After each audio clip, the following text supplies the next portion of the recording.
So let's go ahead and jump to the command line, and let's do a Drush FL, which is short for features listing. Now this output tells us information about each feature. This first line are column headers, so we know what information is within the column. This is the name, so we have articles here. The feature, which is the machine name for the feature module. The status, this one is disabled. And then the state, which for most of these is blank, except for our example blog feature. Now let's go ahead and make a modification to one of the components managed by this new articles feature, and then update our feature module using Drush. So I'm going to jump to the browser, and I'm going to go ahead and go to Structure, Content Types, and then for this article, let's go ahead and change the description of it. So we're just going to change this here to read, articles, unlike blog posts, will appear in a tagged archive and are more standalone. And then I'm going to go ahead and save this. Now at this point, our feature module in code is different than the one in our database. And so if we do a Drush FL again, we'll see that this new articles module now has a state of overridden. Now before we rebuild this module, let's go ahead and take a look at the differences. With Drush FD and then the machine name of the feature, I'm going to hit enter. So now we've only made one change in our feature module, but it looks like there's actually quite a few modifications here as we look through the differences. Now it's important to keep in mind a couple of things that we explored in previous videos about features. First, sometimes when we modify a component for the first time, it pulls in additional settings because the defaults weren't part of the feature module, but when we save a form, we are explicitly saving each component as its original default value, which means that those things will then get captured into code. The second part is that as we look at the diff here, we're actually looking at something a bit different than the actual code changes. Right now, we're comparing what's in code with a virtual export of what's in the database. And if we rebuild our feature module and look at the differences, we'll see that the variations are a little bit different. So let's go ahead and do an update. Now we have everything in version control now, so when we do a diff in version control after we do this, we'll be able to see the exact modifications that were made and roll them back if we need to. So to update, I'm using Drush, FU, short for features update, and new articles, and then I'm going to hit enter.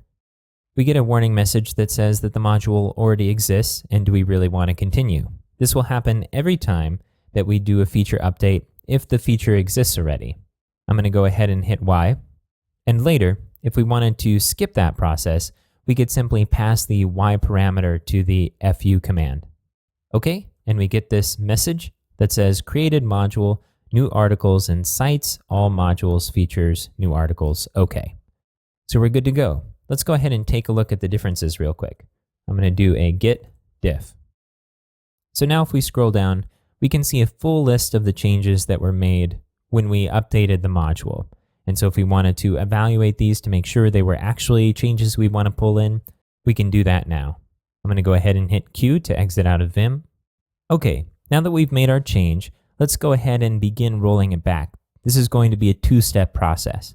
First of all, we need to change the code, and next, we need to revert our feature back to reflect what's currently in code. So to roll back in Git, we're simply going to do a git reset hard to head, which again is the last commit on the currently selected branch. So I'm going to hit enter. Okay, and if we do a git status now, we'll see that we only have one modification here, which was that there was a file that was added when we updated the feature module. Now let's go ahead and remove this. I'm going to copy the path, and then I'm simply going to use the rm command to remove the file, and I'll pass the path. And now when we do a git status, we see that we're clean.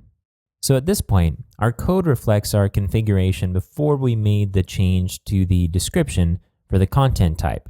So now, if we want to roll back what's in the database to reflect what's in code, so our original description, we would do a features revert.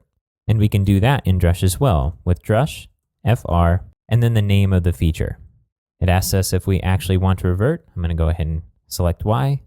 And now if we do a Drush FL, in order to check the status of each of our feature modules, we'd see that new articles is now not overridden. Okay, just a quick recap of what we did. Through the command line, we updated a feature in order to reflect a change in a component in the database that rebuilt the feature in code and overrode the code that we had originally for our module.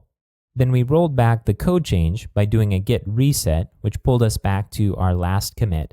And then we reverted the changes that had been made in the database by doing a Drush features revert, or Drush FR. So now it took us a little while to get through that, but if we ran through that process right now really quick, you'd see that we could get it done in 30 seconds or so, whereas if we were working through the user interface, it would take several minutes.